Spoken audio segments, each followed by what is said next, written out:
The EFL playoffs are here, but who will win promotion and who should you pick for your Fantasy EFL side? Okay, so we've got a tier list. We'll begin with League 2 and with Walsall versus Chesterfield. It is a really tough one to predict. Obviously, Walsall lost on autos in a pretty heartbreaking fashion. They came fourth because of that Bradford last minute winner, and Chesterfield only just about got into playoffs over Salford, but I feel like the latter could progress here. Walsall's season has totally fallen to pieces. I think they were 13 points clear at the top at one point, and you can blame that on the loss of Nathan Lowe or teams up in their game elsewhere, but you can't be winning 6 games since the new year and expect to go up. Everyone knows of Walsall's terrible form, and usually in the playoffs the momentum team wins it, and out of the 4 sides in the League 2 playoffs, undoubtedly Chesterfield are the momentum side. 1 loss and 13, and I can see them progressing to the final. That is the first final sorted, and the second semi-final could go either way. Both Wimbledon's and Notts County's form in the run-in has been pretty terrible. Wimbledon with just 4 wins in the last 16 and Notts County with 5 in their last 17. But I do think when you have a game that is hard to predict, 2 good attacking sides as well, the team with the best defence will prevail, and that is Wimbledon.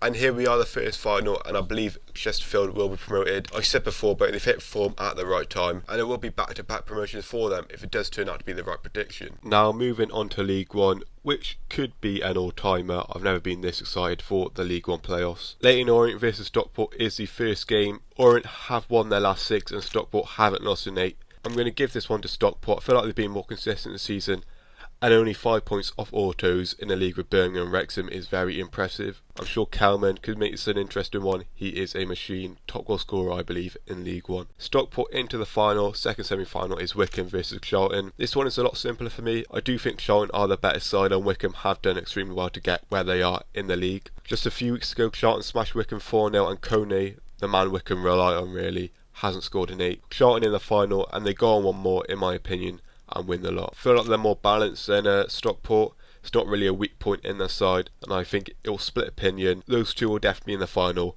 but I'm giving it to Charlton. The final one, the big one, the opportunity to be promoted to the Premier League, and I think Coventry-Sunderland is a really interesting game. I think in terms of quality Sunderland are better than Coventry, but you can't look past how poor Sunderland have been recently. Coventry are a lot better at home than they are away, so it's pivotal that they win that first leg, and I think they will do, and that'll give them the confidence in the second game to get to the final. Rodoni will be a key player for Coventry and most certainly a key asset in Fantasy EFL. Bristol City versus Sheffield United now. Bristol City haven't kept a clean sheet in 11 games, and when you're up against Sheffield United, that is a very big problem. Sheffield United have been inconsistent as of late, but they are up there with Leeds and Burnley on their day, and they do have good squad depth. Therefore, I see them being the final over Bristol City and also beating Coventry in the final. Of course, it's not a rogue pick, it is very safe. We can't not battle Sheffield United in the Championship playoffs. Okay, now moving on to the fantasy side of things. It is the EFL playoffs, new game mode, new way to go about things. The normal fantasy season has ended. Tell me how you did in the comments. I finished 107th in the world and won the club league. First of all, we've got teams to target, but I think there are 2 ways to go about this. If you're looking to achieve a decent rank, playing it safe is fine, but if you want that slight chance of winning the whole thing, it's important to add an element of risk to your team selection. All teams in the playoffs are good, they are there for a reason, but here are the safer picks going into the first game week: Sheffield United, Chesterfield, Charlton and Coventry. If you're looking to be a bit riskier, the other 8 teams are good options.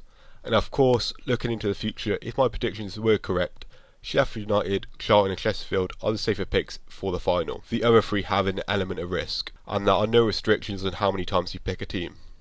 Moving on to differentials, which again, you probably want a few in your team. I'm happy to see that zombie accounts, dead accounts, etc. are not included in this game mode, as we get to see an accurate value on a player's ownership percentage. I'm going less than 5% ownership for a differential, and I've built a team of differentials. It is in a 2-2-2 formation, so we get a bit of everything. In goal we have Max O'Leary of Bristol City at 1.7% ownership. We did talk about Bristol City's lack of clean sheets as of late, but it's all or nothing for them now.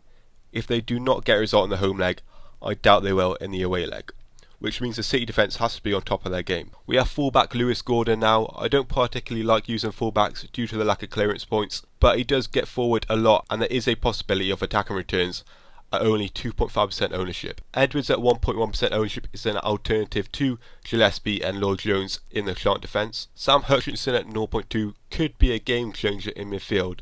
He plays in defence in real life like Sam Gale, so obviously interception points are there, but there is a rotation risk. He is quite old. Lefebvre is surprisingly only 0.3% owned, and if Sunderland are on their A game, Lefebvre will also be on his A game and he will get some points. My ender, like Lefebvre, he is another player from Sunderland with low ownership, but the last time I put in my differential segment he scored, so maybe, who knows, he could do that again. Now if you want an alternative to Kalman, Aguier, or however you pronounce his name, is a good option. I've seen him quite a lot this season and he's been very impressive, and with 15 points last game with 3 goal contributions, he is a very good option at only 1.5% ownership. And at the moment, Wimbledon and Bristol City are the lowest owned club picks, so those are the most alternative club picks you can get, and maybe if they do well in the playoffs, you can get some points from them. But this is my team. Well, a first draft.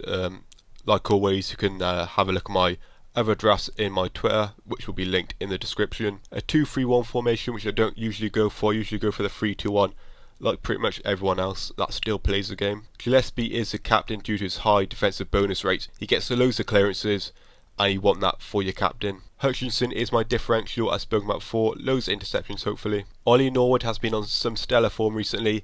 I'm pretty sure he is on a few set pieces. I'm not sure about penalties. I'll have a look into that. Of course, he's Sheffield United legend.